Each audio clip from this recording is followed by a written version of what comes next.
جس وقت تقسیم پیدا ہوتی ہے بیٹا پھر آپ تقسیم کو روک نہیں سکتے، اس لیے اتحاد ضروری ہے، امن ضروری ہے، سلامتی ضروری ہے، جڑت ضروری ہے، صلہ رحمی ضرورت ہے، ربط باہم ضروری ہے۔ چونکہ جب ایک دفعہ ڈویژن پیدا ہو جاتی ہے تو پھر تقسیم در تقسیم پیدا ہوتی چلی جاتی ہے۔ حضرت اقبال نے غسیلی بات کہی ہے لیکن بالکل صحیح کہا ہے، گو کہ وہ تلخ بات ہے۔ حکیم الامہ حضرت اقبال وہ فرماتے ہیں دین کافر فکر و تدبیر جہاد، دین ملا فی سبیل اللہ فساد۔ ایک اور جگہ پر فارسی میں فرماتے ہیں از شگرفی ہائے آن قرآن فروش دیدام روح الامیرہ در خروش۔ اس قرآن فروش کے اس رانگ انٹرپریٹیشن کی وجہ سے میں نے روح الامین جبریل علیہ السلام کو غصے میں دیکھا ہے۔ اور ایک جگہ فرماتے ہیں شیخ ماں از برہمن کافر ترست کہ اورا سمنات اندر سرست، سمنات اس کے سر میں ہے۔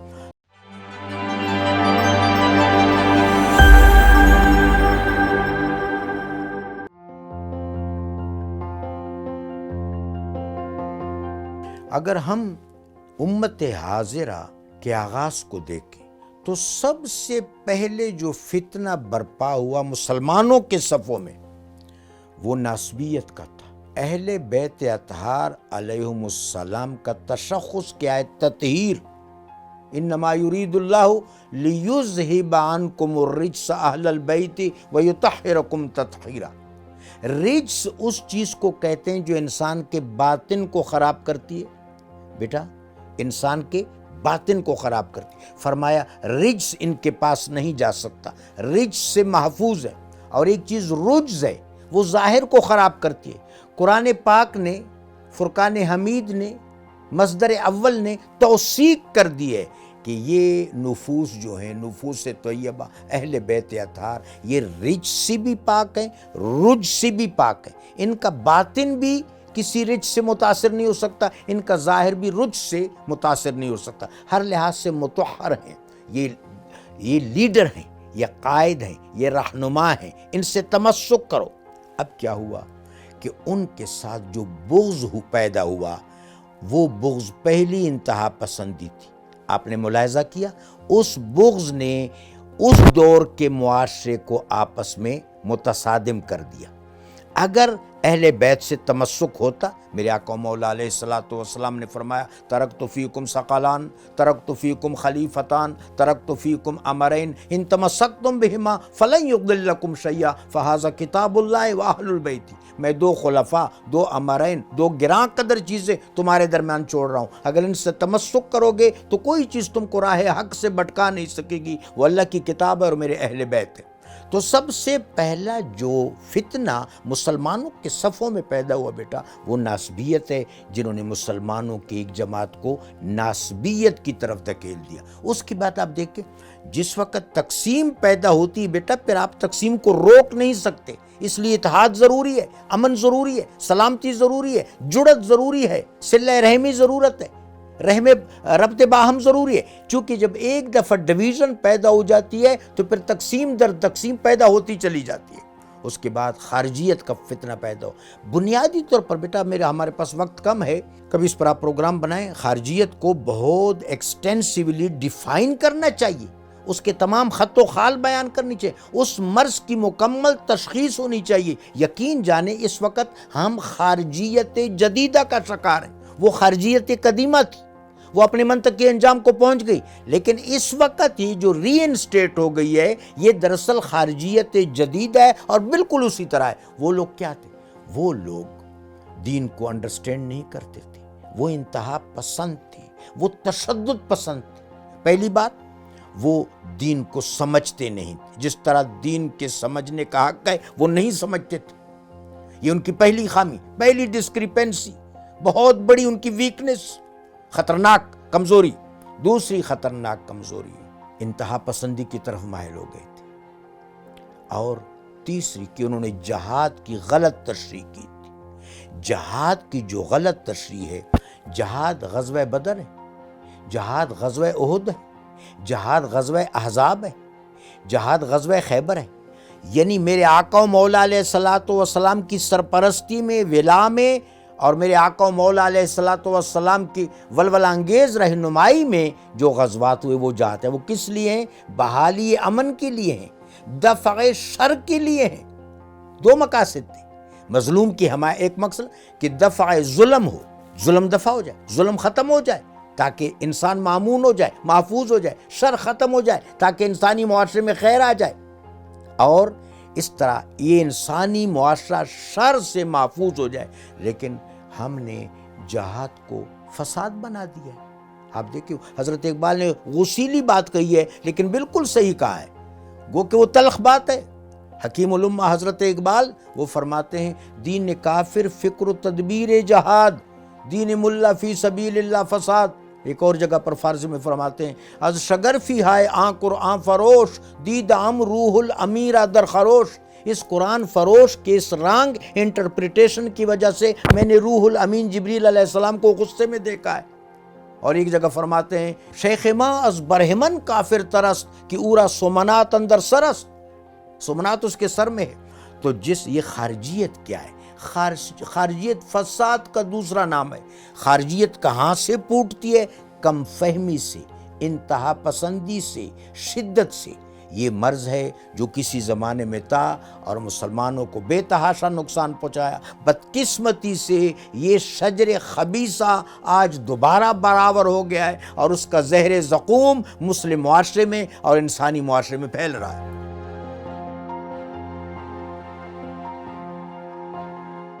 کہ سرکاری ادارے، قانون نافذ کرنے والے ادارے اور بڑا ادارہ تمام سرکاری ادارے، قانون نافذ کرنے والے ادارے، جتنے بھی ادارے ہیں، ہمارے دلوں میں سب کے لیے بہت احترام ہے، نہایت احترام۔ لیکن ہر ادارے کو بھی اپنے اعمال کو اچھی طرح دیکھنا چاہیے۔ یہ ضروری ہے۔ سرکاری سطح پر لوگوں کو تحفظ کا احساس دلانا، اپنائیت کا احساس دلانا، یہ بہت ضروری ہے، اس پر غور کرنا چاہیے۔ دوسری بات کہ وہ لوگ جو ائمۃ الکفر جن کو قرآن نے کہا ہے، جن کو قرآن نے حزب الشیطان کہا ہے، جن کو قرآن نے شریر کہا ہے، یعنی وہ جو ایسے ایلیمنٹس ہیں، ڈسٹرکٹیو ایلیمنٹس، ان کے شر سے عوام الناس کو محفوظ رکھا جائے۔ آپ دیکھیں محبوب پاک صاحب الاولاق صلی اللہ علیہ وآلہ وبارک وسلم کا طریقہ جہاد کیا تھا؟ میرے آقا و مولا علیہ الصلوۃ والسلام نے تو جنگ کو ایوائڈ کیا۔ جنگ ہی کرنی ہوتی تو پھر مکہ شریف سے مدینہ طیبہ ہجرت نہ کرتے۔ یعنی جنگ سے لوگوں کو محفوظ کرنے کے لیے، خون خرابے سے لوگوں کے حفاظت کے لیے میرے آقا و مولا علیہ السلام نے اپنے اثاثے چھوڑے، املاک چھوڑے، اللہ کا گھر جو اللہ کے محبوب کو بہت محبوب تھا، وہاں سے مدینہ شریف ہجرت کی۔ بیٹا مختصر یہ کہ وہ اس لیے کی تاکہ جنگ ایوائڈ ہو۔ پھر اب ہمارے پاس وقت کم ہے، آپ ہر غزوہ کو دیکھیں کہ میرے آقا و مولا علیہ الصلوۃ والسلام جنگ کو ٹال رہے ہیں، اور اگر جنگ یقینی ہو جائے تو میرے آقا و مولا صلی اللہ علیہ وآلہ وبارک وسلم کی اسٹریٹجی اور آپ کی حکمت عملی کیا ہے کہ صرف وہ لوگ جو شریر ہیں وہ کیفر کردار تک پہنچے۔ لہٰذا یہ جو ہمارے ہاں اسوہ حسنہ کی قدر ہے، ویلیو ہے بیٹا، گائیڈنس ہے، اس کے مطابق سرکاری اداروں کو اس طرح سوچنا چاہیے کہ ہماری جو کوشش ہے، ہماری ایفرٹ ہے، یہ لوگوں کو تحفظ کا احساس دلائے، اور دوسری بات کہ وہ لوگ جو شریر ہیں وہ کیفر کردار تک پہنچے تاکہ لوگ ان کے شر سے محفوظ رہیں اور غلط فہمیاں پیدا نہ ہوں اور امن عامہ بحال ہو۔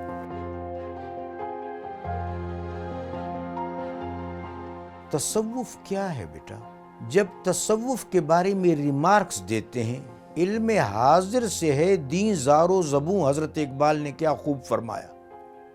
بیٹا ہم کسی خانقاہ میں اگر کوئی غلط عمل ہوتا ہے بیٹا تو ہم کہتے ہیں یہ تصوف ہے، کہیں پر دھمال ڈالے جاتے ہیں، کہیں پر شرکی افعال ہوتے ہیں، یعنی ہم اس کو تصوف سمجھتے نہیں۔ تصوف دین کا ارق المعروق ہے، تصوف دین کا خلاصہ ہے، تصوف دین کا زبدہ ہے، بیٹا انگریزی میں اس کو کیا کہتے ہیں؟ ایکسٹریکٹ ہے، ایکسٹریکٹ آف دین ہے۔ بیٹا میرے آقا و مولا علیہ الصلوۃ والسلام کے فرائض اربعہ جو قرآن عظیم میں بیان ہوئے ہیں وہ کیا ہیں؟ یتلو علیہم آیاتی، میرا حبیب ان پر میری آیات تلاوت کرتا ہے، ویزکیہم، ان کا تزکیہ نفس کرتا ہے۔ قرآن میں تصوف کا نام تزکیہ ہے اور حدیث میں تصوف کا نام احسان ہے۔ بعد میں پھر اس علم کے، لیکن یہ مشربی علم ہے۔ حضرت جنید بغدادی رحمۃ اللہ تعالی علیہ زبدۃ العارفین نے آداب تصوف پر بیٹا ایک رسالہ لکھا، تو رسالہ لکھنے کے بعد اس کو تلف کر دیا۔ ان کے قریبی شخص، ان کے مرید خاص ابو بکر شبلی رحمۃ اللہ علیہ نے پوچھا کہ حضور آپ نے محنت سے رسالہ رقم فرمایا تھا، اس کو تلف کر دیا؟ تو آپ نے فرمایا بیٹے میں نے سوچا کہ تصوف تو حال کا علم ہے، میں اس کو کال میں کیوں لا رہا ہوں؟ تصوف انسان کے نفس کی تربیت، قد افلح من زکا وقد خاب من دسا۔ وہ شخص اور وہ معاشرہ فلاح پائے گا جن کو تزکیہ نفس میسر ہے، اور وہ شخص، فرد اور وہ معاشرہ ڈسٹرائے ہو جائے گا، تصدیہ کی طرف چلا جائے گا، خرابی کی طرف چلا جائے گا جو تزکیہ نفس سے محروم رہا۔ تصوف بنیادی طور پر انسان کی سیرت سازی ہے، انسان کی شخصیت سازی ہے۔ تصوف انسان کے باطن کی تطہیر ہے۔ تصوف کا نشانہ کیا ہے بیٹا؟ تصوف کا نشانہ یہ ہے کہ انسان کا باطنی وجود ریا سے، عجب سے، ہوس سے، حرص سے، بغض سے، حسد سے، ان تمام علائق اور ان تمام امراض سے پاک رہے، پھر ایک خوبصورت انسان وجود میں آتا ہے۔ جب انسان کا باطن پاک ہو، حضرت حکیم الامہ اقبال رحمہ اللہ تعالی کیا خوب فرماتے ہیں، عصر ما از ما بیگانہ کرد، از جمال مصطفیٰ بیگانہ کرد۔ میرے عصر نے مجھے اپنے آپ سے بیگانہ کر دیا، چونکہ از جمال مصطفیٰ بیگانہ کرد، مجھے جمال مصطفیٰ سے جو بیگانہ کر دیا۔ تصوف کیا ہے؟ جمال مصطفیٰ ہے۔ انسان کا باطن مزکا ہو، پاک ہو، مطہر ہو، تو وہ جو باطنی کیفیات ہیں وہ انسان کے ظاہر میں رو پذیر ہوتی ہیں، رونما ہوتی ہیں۔ امیر المؤمنین سیدنا علی کرم اللہ تعالی وجہ الکریم کا قول ہے، نیت المؤمن خیر من عملہ، مومن کی نیت اس کے عمل سے بہتر ہے۔ اگر انسان کے ارادے بالیدہ ہیں تو اس کا عمل بھی بالیدہ ہوگا۔ تصوف کیا کرتا ہے؟ انسان کے باطن کو بالیدہ کرتا ہے، پاک کرتا ہے، صاف کرتا ہے، تاکہ انسان کا ظاہری کردار جو ہے وہ لوگوں کے لیے آشتی کا، امن کا، اچھائی کا اور خیر کا باعث۔ وہ حضرت حالی نے کیا خوب فرمایا ہے، پہلا سبق یہ کتاب خدا کا کہ ہے ساری مخلوق کنبہ خدا کا۔ حدیث پاک میں آتا ہے، الخلق عیال اللہ ارحم من فی الارض یرحمک من فی السماء۔ بیٹا یہ تصوف کی تعلیم ہے۔ تصوف کے بل بوتے پر، تصوف اگر درست طریقے سے اپنے پراپر اور ریئل اور فیکچول ایکچول پراسپیکٹ کے ساتھ اس کی تعلیم دی جائے، معاشرے کو ایجوکیٹ کیا جائے، تو تصوف میں وہ صلاحیت موجود ہے کہ معاشرے سے سارے ظاہری اور باطنی مفاسد ختم ہو سکتے ہیں۔